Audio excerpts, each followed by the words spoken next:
policy approval, but they will be providing those guidelines to the board as soon as they are done.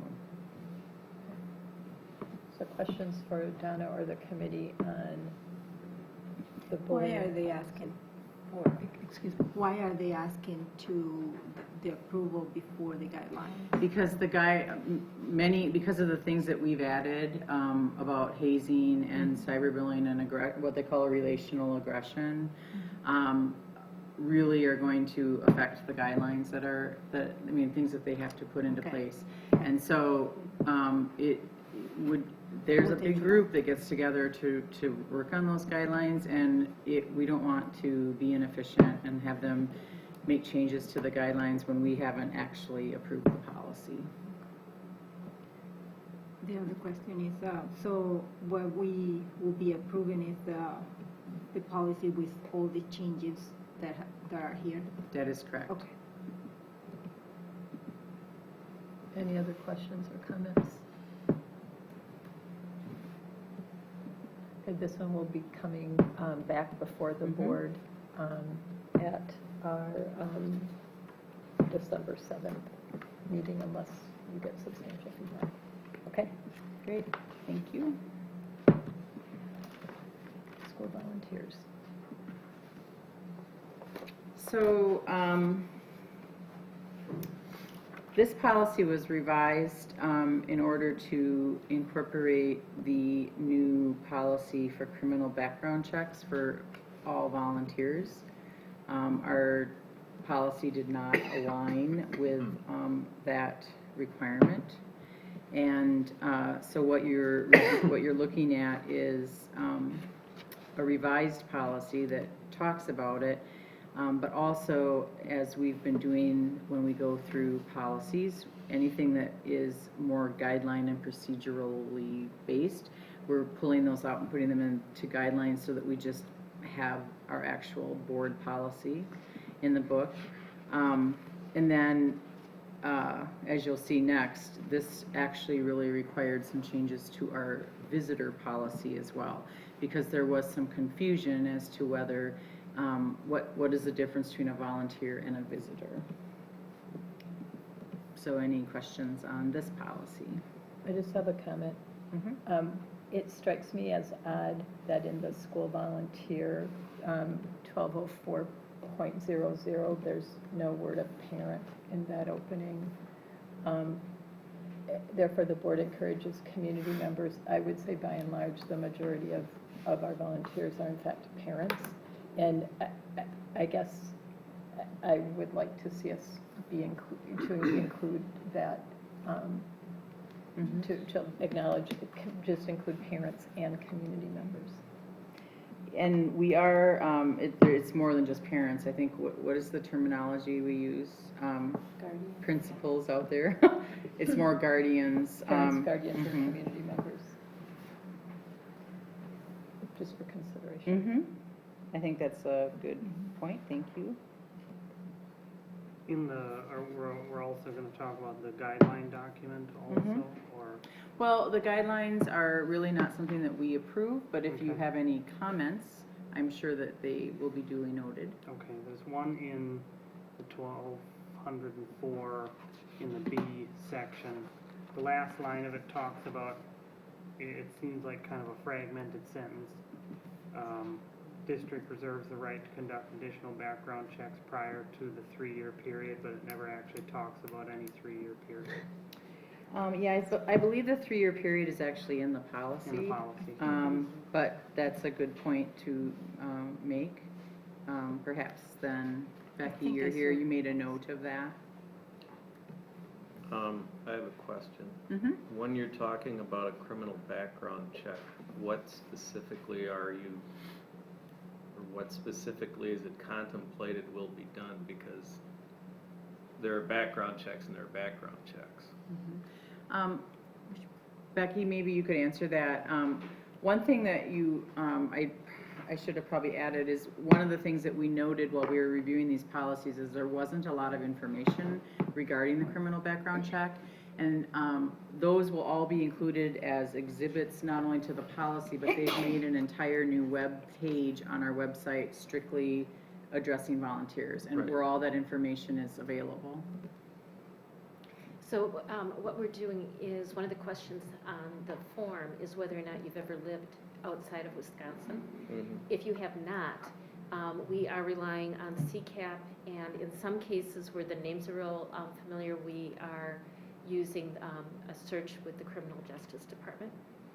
If they have lived outside of the state of Wisconsin, then we are doing a full-fledged background check like we do on our employees.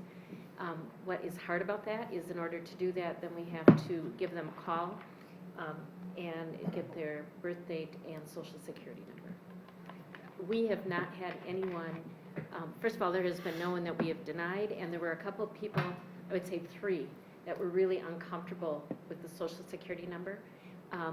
And we were able to work around that. Primarily, they were okay if they came into our building and stood over the shoulder of the administrative assistant putting the number in, so there was no record of it.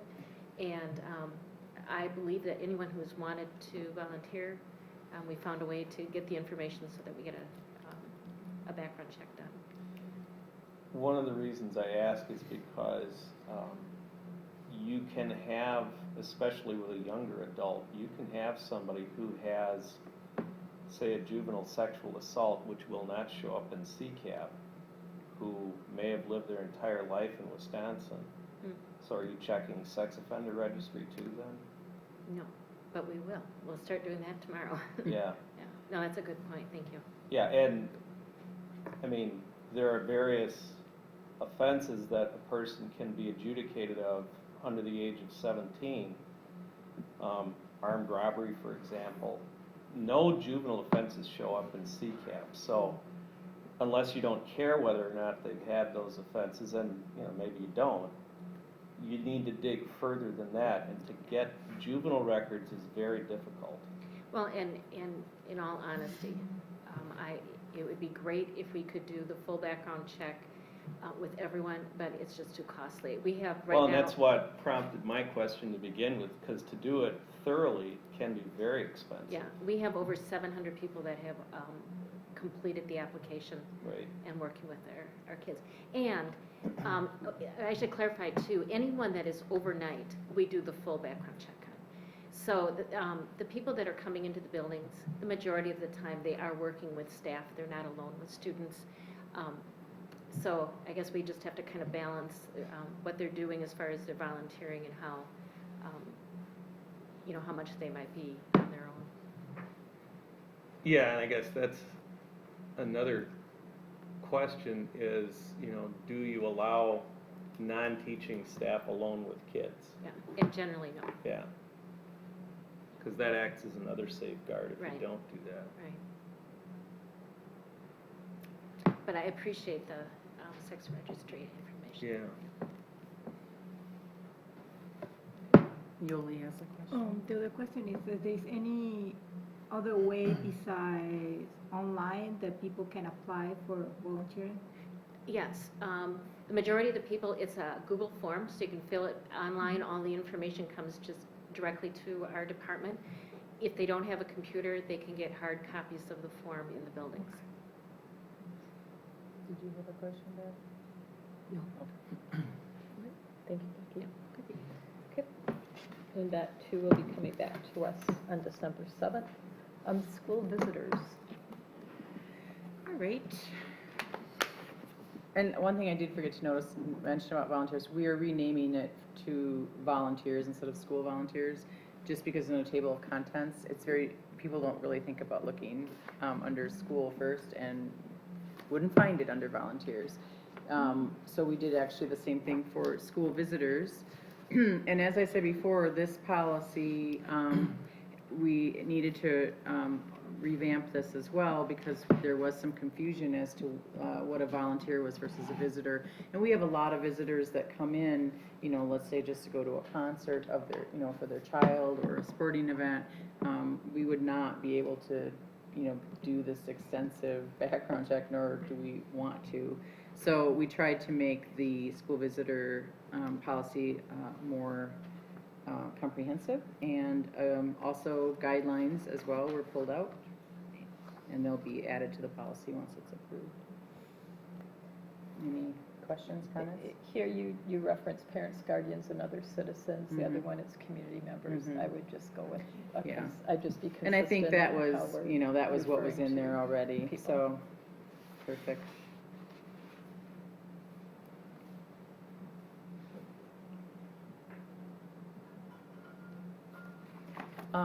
Jenny, are you making a note of this to let Bev know? Okay, great, thank you. Anything else from other board members? Great. Okay. This will be before us on December 7th. And finally, use of tobacco. Yes. So this one is sort of funny because the existing policy was about a sentence long. So there's a lot more red on this policy than there is black. But again, we just had to be able to incorporate all of the products that are surrounded around tobacco, and make sure that we incorporated that. And also, I think it was important to the committee to add some sort of a philosophy statement at the front about why we're prohibiting tobacco, and we also switching to tobacco-free schools, which is more consistent with what all the other schools in the nation are doing. So any questions with that? Great. Then that will come back again. On December 7th. Great. Thank you, Donna, and Policy Committee. You guys clearly have been very busy. But Donna's work continues because under discussion action item, Donna's going to give us a legislative update, and then there is some referenda legislation that she is requesting some board action on this evening. Great, thanks, Liz. So yes, on last weekend, or the weekend before, I attended the Legislative Advocacy Conference in Stevens Point. It's always a really good conference. I would encourage anyone to attend. It's always around the same time each year. I kind of wrote up a little update so that you could just read it at your leisure, but some of the big points are, I thought was interesting was Michael Ford talked about a high achieving board and what it does for student achievement, and that there's definitely some commonalities if we have some common definitions around accountability, which he also added in some other studies that he's doing along with just board effectiveness and how well we govern. Bob Lang came from the Legislative Fiscal Bureau, and he's like the driest presenter ever, but usually has the best information. There's never any PowerPoint, it's just a big hunk of graphs and tables. But the big thing right now for everyone, I think the takeaway is that while K-12 education still is the biggest, takes the biggest chunk out of the general fund, the amount of dollars that we're getting is about equal to what we were getting in 2007, 2008. So over time, we are getting about the same number of dollars, and in fact, it's a smaller percentage overall. It's actually was 38% of the general fund back in 07, 08, and now is only 34%. In contrast then is Medicaid, which has grown over that same period of time from 1.68 billion to 2.52 billion. So it's almost doubled. And that is going to continue to happen. And if there's no more money put into the general fund, then it's most likely going to come out of education. So it's something that we definitely need to be concerned with.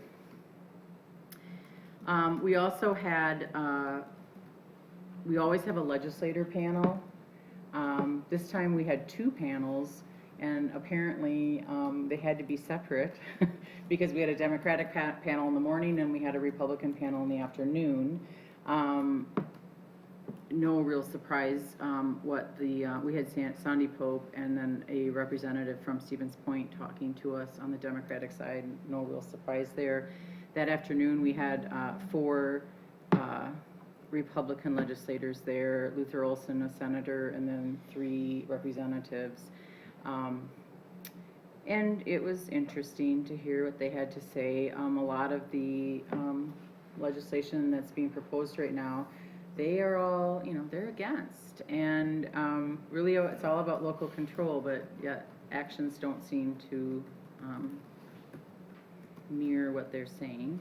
But interestingly enough, the referendum bill that we're going to talk about next, they had, by a show of hands of all of the school board members in attendance who supported this proposed legislation with the referendum bill. Only 1 school board member raised their hand, and the rest said they were against it.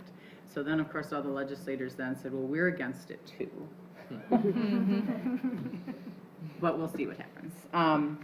The one disturbing thing about that is that Representative Thiesfeld, who's the chair of the Education Committee, still is willing to give it a hearing. So that's why we have it on the agenda next, to do something about as crazy as it is.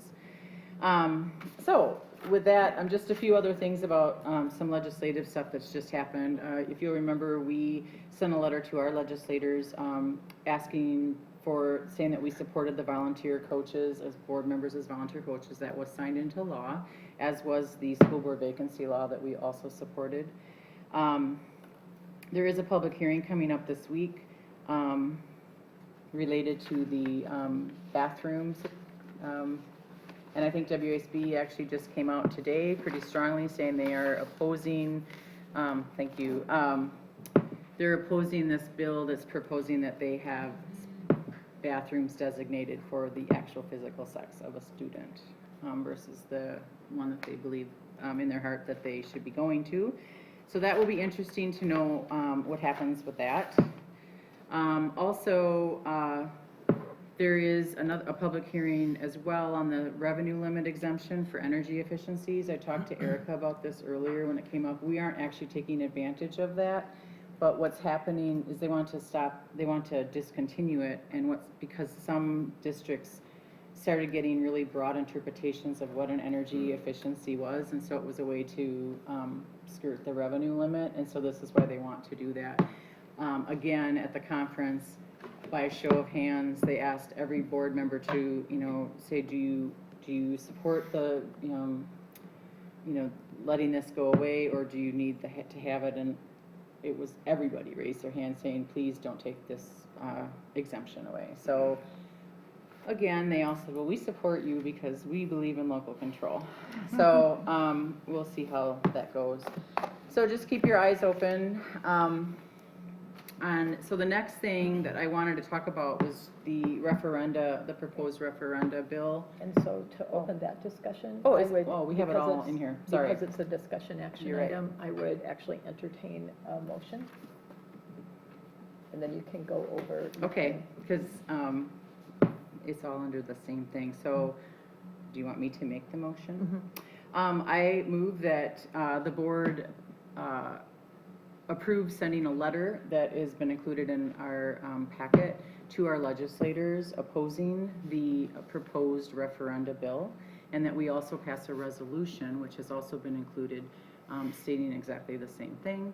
And is there a second? Second. A second. All right, Donna, can you go ahead and Great. explain what? So the referenda bill that's being proposed right now by Representative Michael, and I believe it's Schra, and then Senator Strobel, is to place restrictions on school district referenda on ballot dates and to impose a 2-year waiting period on any failed referenda. And that could be devastating, actually. And I think most school districts know this and we understand it, but this is this has been gaining some traction because, a few people have said, oh, I get, they just keep hounding me and until they just keep running this same referendum and then it finally gets passed. And that's just, I don't think is actually true. Usually if a referendum doesn't pass, we had a failed referendum in 2005. We figured out why, and we ran a different one, and it passed. So this, granted, we didn't run it 2 years, after that, but I think that most districts learn what they need to do and what their community actually is willing to support. And some of the other issues, and I hope you had a chance to read the letter. There was a sample letter that was just really super long, and then, so we tried to make one that has ended up being almost as long, but it was important to at least put in a little bit about the Stoughton story. And that is that 90% of our general fund is under the revenue cap, so it's really important to us. So if you have had a chance to review this, my plan would be that we, and you don't have any other edits to add, that Jenny could print this out and have it ready for us after a closed session to sign 8 individual copies, because what I learned at the session 2 weeks ago were that legislators actually read mail that comes mailed into their office. Their staff deals with emails. So I believe then that we should do this, do it the old-fashioned way, and then also, if we pass this resolution, that WASB provided the sample, and I frankly didn't make any changes to it, I just left it as is. We could send that resolution in as well and say this is what we're supporting, and we oppose it, and we want you to oppose it as well. So does anyone have any comments or edits, suggestions, questions? I read them, I think they're great. I have to give some credit to Scott, who took a look at the letter and sort of like pared it down, because it was a little, WSB tends to put every single possible scenario in. Well, and it's all in bullet point form, which I don't think reads as well either. So thank you for that. So any other? There's a motion and a second, unless there's any other discussion. All in favor of the approach of having a letter, copies of the letter along with the resolution, please signify by saying aye. Aye. Any opposed? Any abstentions? And Jenny, if you can help us, I would just remove Joe's name because he is going to be with us this evening. So that will just mean board members will have to hang around for a few minutes after closed session to get this signed this evening so it can get out in the mail. Thank you. Thanks, Donna. Appreciate for that. pulling Thank you. all together. Just a note, future board meetings, 1892 listening session Thursday night at 6. I really encourage board members to try to attend. Regular board meetings will be December 7th and the 21st, and then the next policy committee is December 14th. Board members, we do have reason to move into closed session based on Wisconsin statute 19.85.1.